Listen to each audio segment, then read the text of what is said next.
ఆయన ముందుకు నడిపిస్తున్నాడు మనకి. సో ఒక ముఖ్యమైన విషయం ఏంటంటే సే ద ఇంపార్టెంట్ ఆల్ ఈ లోకంలో ఎంతో మంది అన్ని రకాల మనుషులు ఉన్నారు, ఎన్నో రకాల భాషలు ఉన్నాయి. నల్లవాళ్ళు ఉన్నారు, తెల్లవాళ్ళు ఉన్నారు, ఎర్రగా ఉన్న వాళ్ళు ఉన్నారు, పొడుగున్న వాళ్ళు ఉన్నారు, పొచ్చుకున్న వాళ్ళు ఉన్నారు.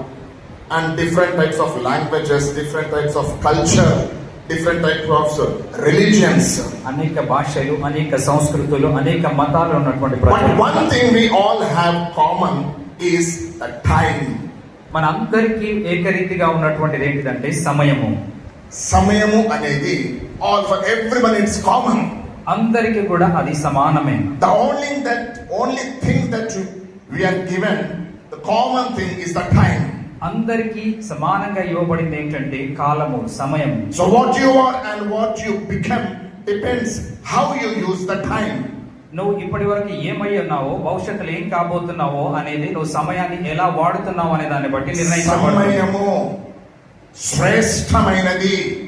ఈరోజు నువ్వు ఏమై ఉన్నావో, రేపు ఏం కాబోతున్నావు అనేది that depends upon the time. దేవుడు ఇచ్చిన సమయం, బైబిల్ మీద చూడండి, సమయం గురించి లెక్క అడుగుతాడు దేవుడు. So time is very specious. సమయం గురించి లెక్క అడుగుతాడు తండ్రి. సో దేవుడు మనకి ఇచ్చిన సమయం, ద టైం పీరియడ్, ఆ టైం నేను ఇచ్చిన సమయంలో నన్ను ఎంత గణపరిచినావు, నా నామాన్ని ఎంత ప్రకటించినావు, నా కొరకు నువ్వు ఎలా జీవించినావు, ప్రతిదీ. అందుకే each day is very important, each hour is very important. ప్రతి రోజు, ప్రతి గంట కూడా చాలా ప్రాముఖ్యమైంది. అంబానీ గారు లేదా ఇంకేమైనా గొప్ప గొప్ప వాళ్ళు, వారికి ఉన్న సమయము నీకు నాకున్న సమయం ఒకటే. గొప్ప గొప్ప దేవుని సేవకులు ఉన్నారు, వారికి దేవుడు ఇచ్చిన సమయము నాకు నీకు ఇచ్చిన సమయం ఒకటే. మరి వారు అలా ఉన్నారు, మనం ఎందుకు ఇలా ఉన్నాము? when we got equal time everyone. మనమందరం కూడా సమానమైనటువంటి సమయాన్ని పొందితే, నేను అంటున్నా కదా, they use their time. వారి సమయాన్ని సరిగ్గా చాలా ఉపయోగించుకుంటారు, మంచిగా ఉపయోగించుకుంటారు. వారికి ఎక్కువ ఎక్స్ట్రా టైం ఏం లేదు. వాళ్ళు 24 hours, we got 24 hours. So the time, దేవుడు పెట్టిన టైం పీరియడ్, ప్రతి ఒక్కరికి the time period will be there. ఆ టైంలో దేవుడు ఒక amount of that work actually he assigns everyone equally. ప్రతి ఒక్కరు కూడా ఆ సమయంలో ఒక పనిని దేవుడు అప్పగిస్తాడు. See, time cannot be stopped. సమయాన్ని ఆపబడదు. You cannot stop day or night. నువ్వు రాత్రిని గాని పగలును గాని ఆపలేవు. But you can control how it can be used. అది ఎలా ఉపయోగించాలనే దాన్ని నువ్వు నియంత్రించగలవు. ఎలా ఉపయోగించాలనేది మనం ఆపలేము సమయం, కానీ సమయాన్ని నువ్వు ఎలా ఉపయోగించాలని మాత్రము we can do. That depends our future. గుర్తుపెట్టుకున్నాం ప్రతి ఒక్కరు కూడా. సో సమయం అనేది ఇట్స్ వెరీ ఇంపార్టెంట్.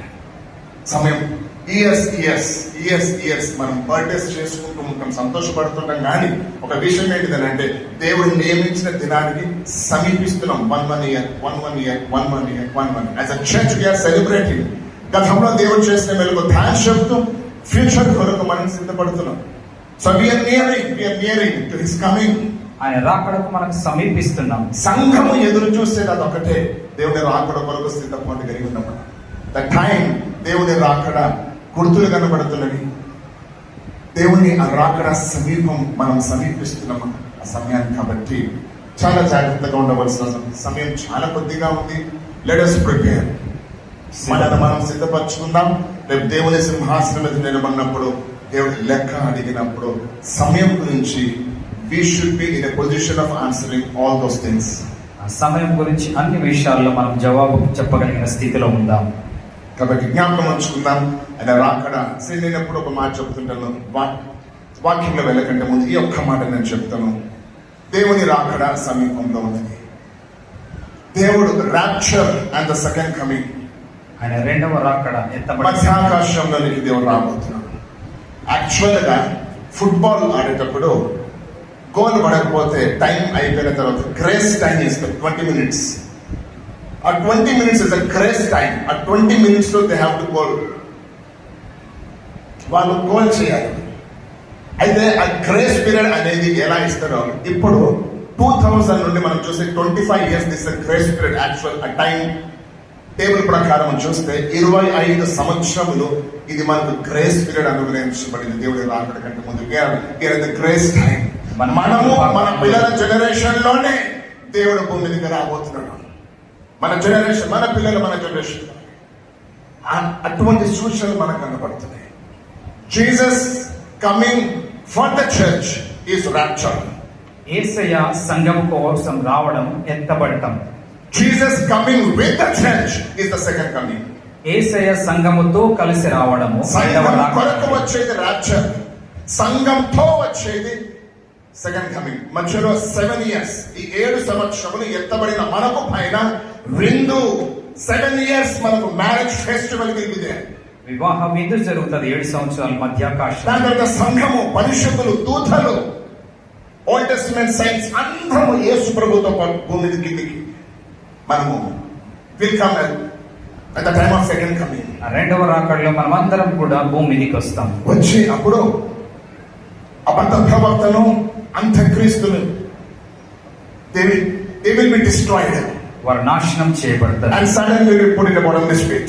ఆ యొక్క అపవాది నరకములో వేయబడతారు సెకండ్ కమింగ్, రెండవ రాకడలో.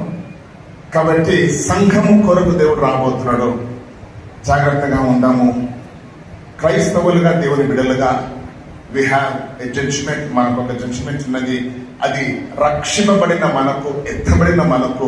దేనికి జడ్జిమెంట్ అని అంటే, చేసిన పనుల నిమిత్తమై బహుమానాలు మనకు అనుగ్రహించబడితే మాట గుర్తుపెట్టుకుందాం. రక్షణ పొందిన మనం, ఎత్తబడినము శిక్షణ కాదు, బహుమానాలు.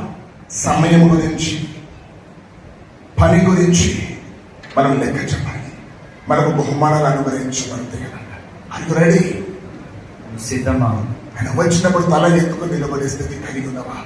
బహుమానాలు పొందుకునే స్థితిలో ఉన్నవా?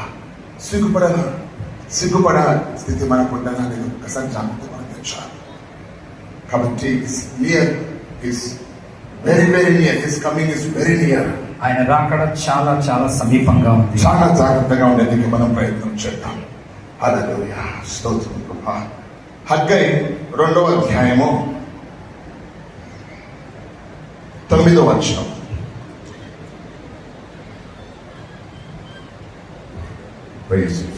ఈ కడవరి మందిరము యొక్క మహిమ మునుపటి మందిరం యొక్క మహిమను మించునని సైన్యములకు అధిపతియగు యెహోవా సెలవిచ్చుచున్నాడు. ఈ స్థలమందు నేను సమాధానం నిలుపను అనుగ్రహించేదను. See, now we are in the end days. మనం ఇప్పుడు అంత్య దినాల్లో ఉన్నాం. కడవరి మందిరముకు మహిమ మునుపటి మందిరం మహిమను మించును అన్నట. చాలా జాగ్రత్తగా విందాం. కొద్దిసేపు నేను దేవుని వాక్యాన్ని పంచుకుంటూ బలమైన ప్రార్థనలోనికి వెళ్దాం. మనం ఉన్న స్థితి, ఇప్పుడు స్థితి ఎటువంటిది అని అంటే, so we are in the last days. మనం అంత్య దినాల్లో ఉన్నాము. అంత్య దినపు రోజులలో మనం ఉన్నాము. అండ్ కడవరి మందిరపు మహిమ కాలంలో మనం ఉన్న మన మాట గుర్తుపెట్టుకుంటాం అందరూ కూడా. దేవుడు సంఘాన్ని స్థాపించినాడు. సంఘమును ఎలా స్థాపించినాడు అని అంటే, see, the church was born at Pentecost. సంఘం అనేది పెంతెకోస్తు దినాన పుట్టినది. Church was born with power. సంఘము శక్తితో జన్మించినది. శక్తితో పుట్టినది అన్న మాట గుర్తుపెట్టుకుందాం. Compared with Samson. సంసోనుతో పోలుస్తాం ఒకసారి అందరం కలిసి. సంసోనుతో పోలుస్తాం. సంసోను పుట్టిన తర్వాత తను దేవుని శక్తి చేత నింపబడలేదు. ఆయన పుట్టుకనే ఈ born with power. ఆయన శక్తితో జన్మించినాడు. born with power. శక్తితో జన్మించినాడు. సంఘము కూడా born with power.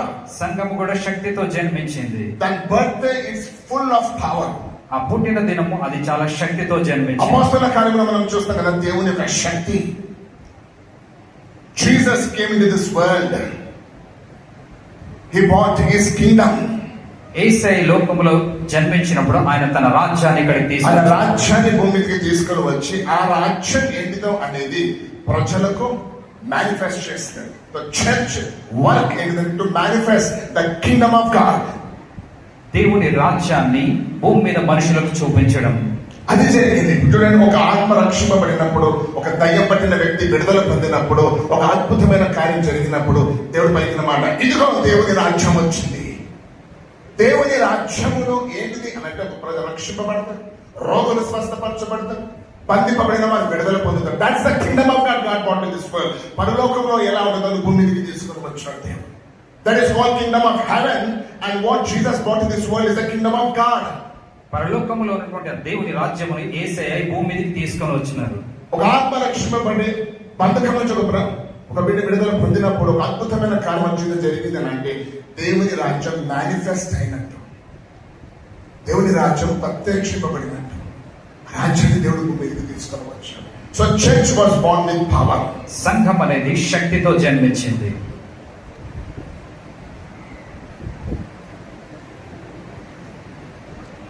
మన పుల్పిట్ ఆ రోజు అన్నవాళ్ళు అందరూ మేమందరం మన చోట ఉన్నాము. దానికి ఇనాగ్రేషన్ అది స్టార్ట్ చేసేటప్పుడు ప్రార్థన అయ్యేటప్పుడు ఆ చోట పక్కన కూర్చున్నాను. ఆ రోజు దేవుడు నాతో మాట్లాడినమాట. యాక్చువల్గా నాకు అవకాశం ఉంటే ఆ రోజు చెప్తాం అనుకున్నాను, చెప్పలేదు. ఆ రోజు నాకు ఒక దర్శనం చూపించినాడు దేవుడు. దాంట్లో మాట్లాడిన మాట ఏంటంటే he was showing a car. ఒక కార్ దాని స్పీడోమీటర్ దాని మీద 180 అని ఉన్నది. ఇంకొక కార్ ఏమో జస్ట్ మామూలు కారు, అది 100 అని ఉన్నది. 2 కార్స్ ద స్పీడోమీటర్. ఆ 2 కార్స్ కూడా they are in the garage. ఇప్పుడు ఒక కార్ దాని సామర్థ్యం, దాని స్పీడ్ ఎంతనంటే 180 కిలోమీటర్ల స్పీడ్ లో వెళ్తుంది.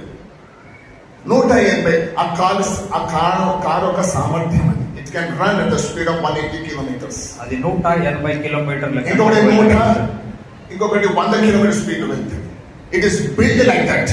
అవి ఆ విధంగా తయారు చేయబడ్డాయి. Like that. అవి ఆ విధంగా నిరూపించారు. గ్యారేజ్ లో ఉంటే వాట్స్ ద యూస్? అంత స్పీడ్, అంత పవర్ కలిగిన వెహికల్ గ్యారేజ్ లో ఉంటే వాట్ ఈస్ ద యూస్? వాటితో ఉపయోగం ఏంటి? అవి గ్యారేజ్ అర్థం కాలేదు ప్రభు. వాట్ ఈస్ దిస్ అని. ఇప్పుడు మనం నడిపే కార్లు కూడా దాని సామర్థ్యం 180, 160, 180 ఉంటుంది. కానీ ఎప్పుడైనా స్పీడ్ లో వెళ్తామా? వెళ్ళము. ప్రతి క్రైస్తవుని దేవుడు ఇచ్చిన సామర్థ్యం అది. కానీ వీఆర్ యూజింగ్ ఓన్లీ కేవలం 60, 50, 10, 110 మనం వాడుతాం. ఆ సామర్థ్యం, కార్ సామర్థ్యం 180. Church is full of power. సంఘము పూర్తి శక్తి కలిగిన సేవకుని దేవుడు తన ఆత్మచేత నింపిన పరిశుద్ధాత్మ కలిగిన మనము మన సామర్థ్యం యాక్చువల్ గా it is 180 kilometres but we are just running in 60, 70, 80. That's all. మనకు 180 అంత శక్తి సామర్థ్యం ఉన్నది, కానీ 60, 70 మాత్రమే మనం వాడుతున్నాం. ఇంకొకటి గ్యారేజ్ లో ఉన్నది. What's the use of keeping in garage? Garage లో పెడితే దాంతో ఉపయోగం ఏంటి? అది ముందు నడవదే. Try to understand. అందరూ కూడా జాగ్రత్తగా వినండి. దేవుడికి ఒక సామర్థ్యం ఇచ్చినాడు, మనకు ఒక పిలుపు, మనకు ఒక పని ఇచ్చినాడు. ఆ ఫుల్ కెపాసిటీ, ఆ ఫుల్ సామర్థ్యం, ఆ ఫుల్ పొటెన్షియల్ తో వీ హ్యావ్ టు వర్క్. కానీ దాంట్లో సగం మాత్రమే వీఆర్ యూజింగ్. దేవుడు అంతగా నమ్మినాడు. ఒక కార్ డిజైన్ చేసేటప్పుడే it can run at a speed of 180, but how much we are using? అది 180 వేగంతో వెళ్ళడానికి నిర్మించబడింది, కానీ ఎంత వేగంతో మనం వెళ్తున్నాం? మనందరినీ కూడా దేవుడు అలాగే సృష్టించాడు. కానీ మన స్పీడ్ ఇస్ వెరీ స్లో. మన వేగం చాలా తక్కువ ఉంది. చర్చ్ పెంతెకోస్తు దినం అప్పుడు అది బహు బలముగా దేవుని ఆత్మ చేత నింపబడి, ఆ రోజు మనకు తెలుసు వాట్ హస్ హ్యాపెండ్. ఆ సమయంలో ఏం జరిగిందో మనకు తెలుసు. అపోస్తల కార్యం 4:33 చూడండి.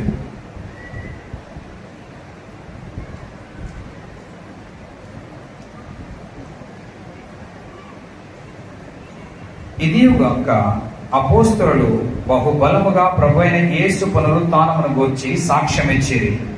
దైవ కృప అందరి యందు అధికముగా ఉండెను. The great power and the great grace was upon all of them.